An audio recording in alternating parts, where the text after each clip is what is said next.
If you're in Quebec City and drive north along the western shore of the St. Lawrence River, after about an hour, you'll come to the basilica of Sainte-Anne de Beaupre. The chapel was built by French Jesuit settlers in 1658 to house what was believed to be a miraculous statue of Saint Anne.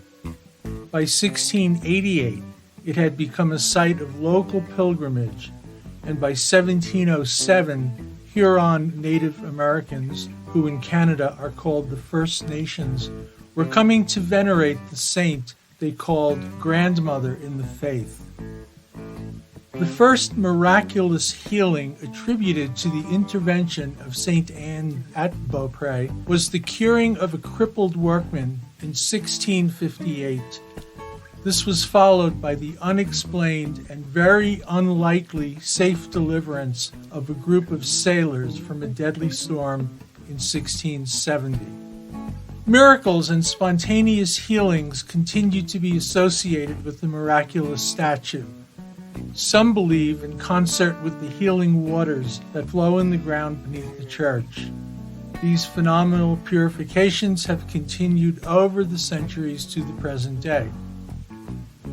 A chapel in the basilica is stacked with crutches, canes, body braces, collars, shoes, supports, and wheelchairs no longer needed, accessories left behind by those who arrived infirm, but, having been healed of their afflictions, were able to walk from the basilica without them.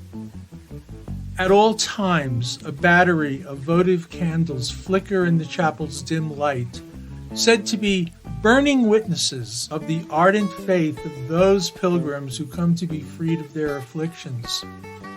I have visited the Basilica of Sainte-Anne de Beaupre more than once, not as a pilgrim, but as one of the many tourists who come from around the world to simply be there. It is extraordinary, energetically bountiful, and fiercely empowering, rendering insignificant any disuniting particularities of one's religious beliefs or practices. The idea of a sacred space, spiritually fertile, where one with faith and immersed in the resident zest can overcome crippling afflictions, has always captured my imagination and, as metaphor, reinforced my motivational Buddhist fancies. Hence the following. There's a place to the north, just before the front range of the Colorado Rockies fades into Wyoming's Medicine Bow Mountains, that John and Claire like to visit. It is locally known as the Rawah Wilderness, a wonderland of soft tundra meadows, numerous lakes, crystal clear streams, and massive rock formations and peaks. Rawah is a Native American term meaning wild place. After a not too long hike from one of the trailheads, one enters a beautiful low-grass alpine meadow, complete with a flowing stream leading to a cirque or glacial lake at the meadow's far end. When Claire and John visit, they like to bring along several fresh organic bell peppers of different colors, green, red, yellow, and orange, as well as some deep blue lapis lazuli stones that John brought back from the Himalayas in years past. They have a favorite afternoon sunlit place in the meadow, a flat spot near the lake shore, on which they spread a treasured blanket of Claire's.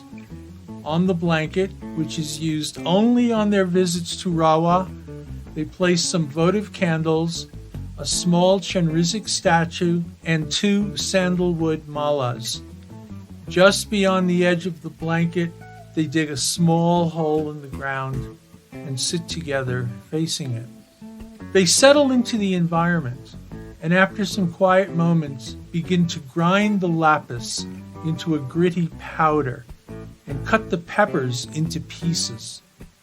Softly spoken intentions of morality, prayers, and 6-syllable mantra recitations follow, and then in turn each selects a piece of pepper to which a recently experienced klesha, which is an unwholesome afflictive emotion, is attributed, imputing that emotion onto or into the pepper slice. Red seems to be the color they most commonly identify kleshas with. Then a pinch of lapis powder is sprinkled on the pepper piece, signifying the presence of the curative strength and purity of the medicine Buddha. The assigned klesha emotion is softly communicated to the other, and then the pepper, now an offering, is gently laid in the hole.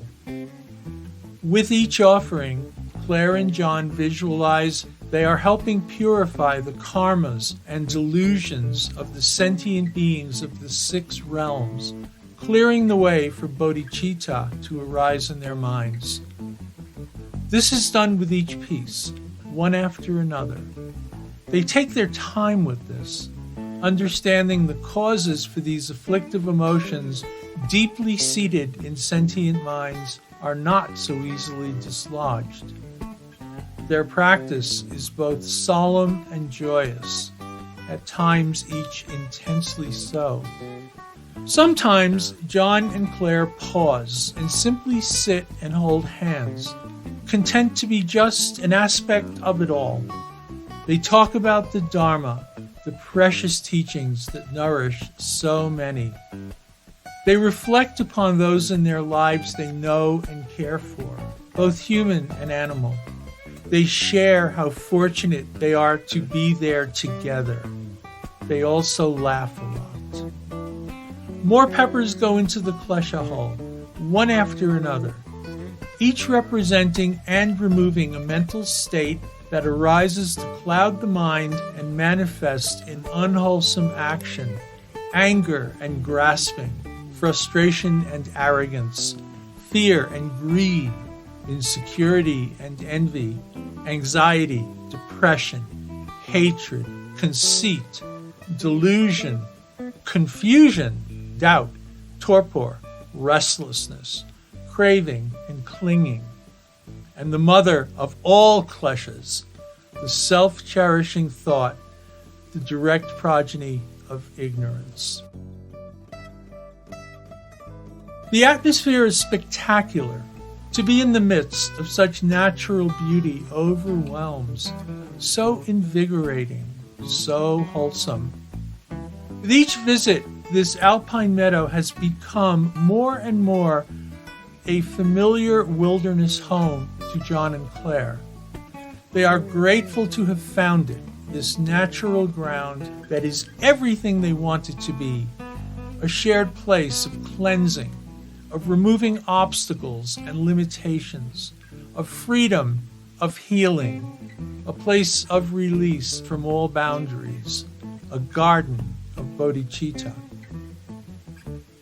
After some time, they fill in the hole, gather their belongings, and head back to the car, often softly singing.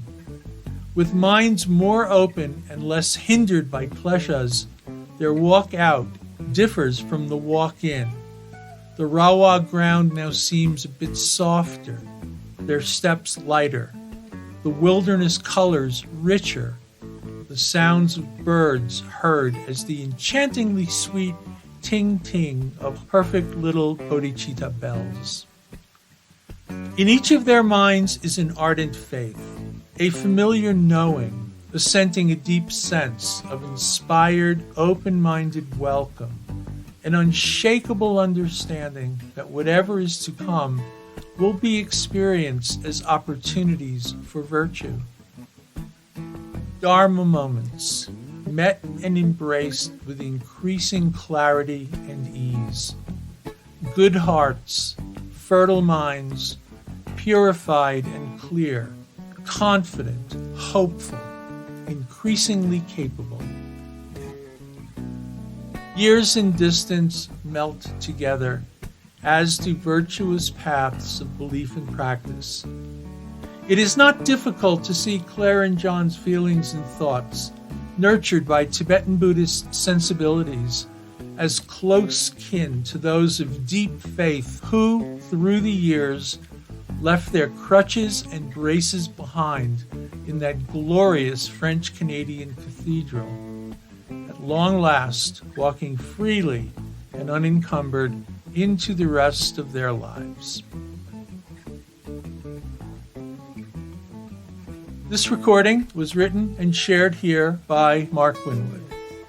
Mark, that's me, is a member of the teaching faculty at Rawah University in Boulder, Colorado, and is the founder and principal teacher at the Chenrezig Project, a Tibetan Buddhist study and practice group with an active presence via online Sangha gatherings, our regular e-magazine writings, and These Elegant Mind podcasts. If interested, you can learn more about the Chenrezig Project at our website, www.chenrezigproject.org. That's CHENREZIG project.org. We welcome your inquiries. Our accompanying music, titled Mothra, was composed and performed by the San Francisco Bay Area musician Bobby Vega in collaboration with Chris Rossbach. It appears on their 2005 album titled Bobby Vega and Chris Rossbach. Bobby's reputation for feel is legendary, and with this album's music he shares how transitions and melody can be expressed in creatively new ways on bass, where slight variations in feel, touch, and timing can speak emotional volumes.